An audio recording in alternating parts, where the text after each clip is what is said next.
Hi, this is Arjab Jain. Welcome to social lab. तो पिछली video में हमने देखा कि जो फर्स्ट वर्ल्ड वॉर था और जो नेशनल इन इंडिया मूवमेंट का बैकग्राउंड था, मतलब जो मास मूवमेंट वो चाहते थे लोग, वो कैसे हुआ, फर्स्ट वर्ल्ड वॉर का क्या इम्पैक्ट रहा, वो सब हमने देखा। तो इस वीडियो में हम पढ़ेंगे जो लास्ट टॉपिक में हमने छोड़ा था कि उन्हें अब एक लीडर की ज़रूरत थी। मतलब जो लोग थे वो एक लीडर की डिमांड कर रहे थे, वो उनकी प्रॉब्लम समझे, कुछ सॉल्यूशन है। तो उस टाइम पे क्या होता है, जो महात्मा गांधी हैं, महात्मा गांधी साउथ अफ्रीका से 1915 में वापस आते हैं। साउथ अफ्रीका क्यों गए थे वो लोग? खेलने नहीं गए थे, कुछ मजाक नहीं करने गए थे, साउथ अफ्रीका गए थे वो लोग, वो महात्मा गांधी।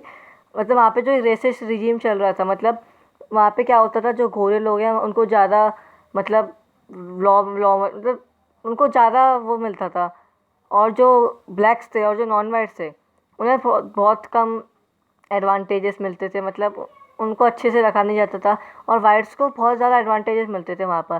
जैसे वो लोग जो वहाँ पे जो भी पॉलिटिकल पार्टी वगैरह था उसमें ज़्यादा वो मिलता था।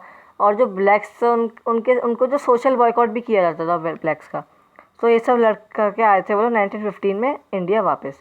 तो वहाँ पे वो उन्होंने वहाँ पे ऐसा कैसे किया था, उन्होंने एक मास एजिटेशन मूवमेंट, मतलब उन्होंने सत्याग्रह से वहाँ पे वो किया था। सब सत्याग्रह होता क्या है? सत्याग्रह, ये सत्याग्रह महात्मा गांधी का बहुत फेमस मूवमेंट है। सत्याग्रह का मतलब मैं आपको बताता हूँ, सत्य प्लस आग्रह। सत्याग्रह मतलब जो सत्य है, मतलब जो सत्य है, अगर आप सही है और आपको मतलब फिर आपको आग्रह, मतलब उन्हें आपको आग्रह करना है कि आपको वहीं पे टिके रहना है। अगर आप सच हैं तो आपको कोई नहीं हरा सकता, आपको बस एक जगह टिके रहना है अपने पर, वो भी नॉन वायलेंसली। मतलब महात्मा गांधी के मूवमेंट में सबसे अच्छी बात ये थी कि सत्याग्रह मतलब नॉन वायलेंस। कुछ भी हो जाएगा हम लड़ेंगे नहीं, मतलब जैसे होता है ना, कुछ भी हो जाए हम झुकेंगे नहीं, वैसे कुछ भी हो जाए हम लड़ेंगे नहीं।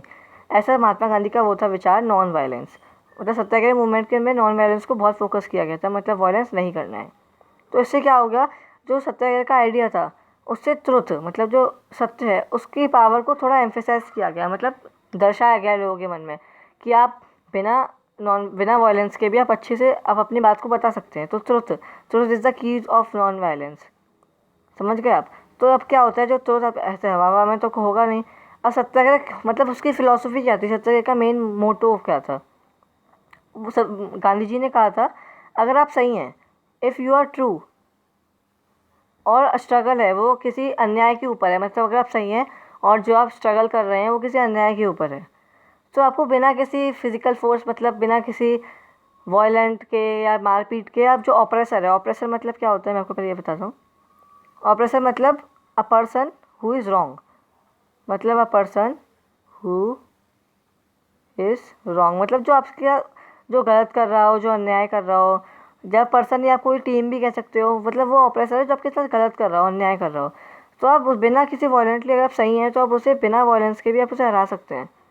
अब आपके मन में ये नहीं होना चाहिए कि उसने हमारे ऊपर कितना जुल्म उठाया है तो हमें बदला लेना है। आपको ऐसा कुछ नहीं होना है, आपको एग्रेसिव होना है, बिल्कुल भी लड़ाई करनी है। आपको बस एक सत्याग्रही, मतलब एकदम सत्य की तरह आपको बस बैटल जीत जाओगे। कैसे जीतोगे? आपको जो वो ऑपरेसर है उसको पछतावा दिलाना है कि जो आप कर रहे हो वो गलत कर रहे हो। ये सत्याग्रह का मेन मोटिव था कि आपको बिना वायलेंस किए सामने वाले को समझाना था कि जो आप कर रहे हो वो गलत कर रहे हो।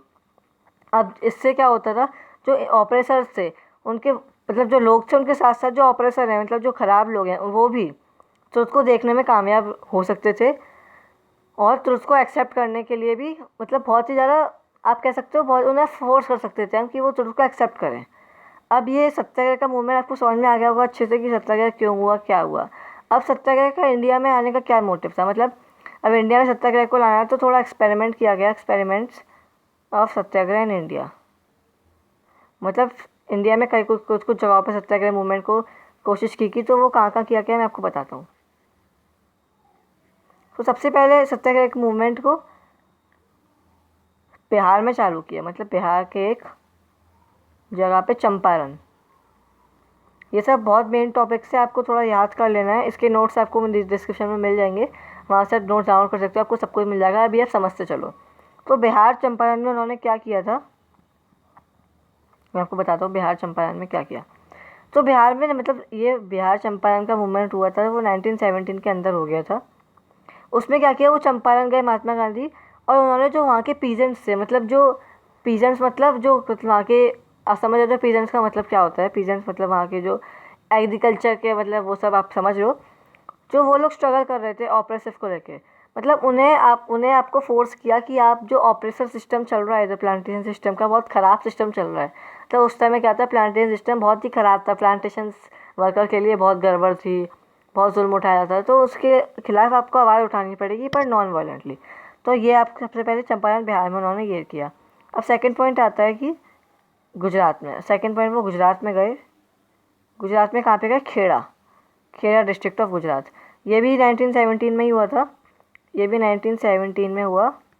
इसमें क्या किया उन्होंने, एक सत्याग्रह टीम बनाई वहाँ पे भी पीजेंट्स के लिए। उन सत्याग्रह टीम से पीजेंट्स जो थे उनको सपोर्ट किया। जो मतलब वो वाले पीजेंट्स क्या था, क्रॉप फेलियर से बहुत ज़्यादा अफेक्ट हुए थे। मतलब जो क्रॉप फेलियर हुआ था, पिछली वीडियो में रिकॉल करो, जो क्रॉप फेलियर हो गया था उससे वो लोग बहुत पछतावा, मतलब बहुत ख़राब उनकी स्थिति बहुत ख़राब हो गई थी। और जो एपिडेमिक फैला था इन्फ्लुएंजा एपिडेमिक, उससे भी उनकी स्थिति बहुत ही ख़राब हो गई थी। तो जो खेड़ा पीजेंट्स थे उनका मानना था कि जो रेवेन्यू हमें देना पड़ता है उसमें हमें थोड़ी कटौती दी जाए, वो रेवेन्यू माफ़ किया जाए। तो गांधी जी ने सपोर्ट किया। और वहीं पे ही आपको यहाँ पे की पॉइंट याद करना है, ये वन वर्ड में पूछ सकते हैं। गांधी जी मीट वल्लभ भाई पटेल इन खेड़ा गुजरात। मतलब गांधी जी ने वल्लभ भाई पटेल से खेड़ा में मिले थे। तो ये वन वर्ड में पूछ सकते हैं, तो आप एक बार ध्यान रखिएगा वाला कि वल्लभ भाई पटेल गांधी जी को कहाँ पे मिले थे, खेड़ा गुजरात में। कमेंट करके ज़रूर बताइएगा, अगर आपको कमेंट करके ज़रूर बताइएगा तो मैं समझ जाऊँगा कि आपको याद है। मतलब अब थर्ड नंबर पे फिर से गुजरात में ये हुआ था, वो यहाँ पे हुआ था अहमदाबाद में। अहमदाबाद में क्या हुआ था, 1919 में महात्मा गांधी गए थे अहमदाबाद में। वहाँ पे भी सत्याग्रह मूवमेंट हुआ, पर इस बार था कॉटन मिल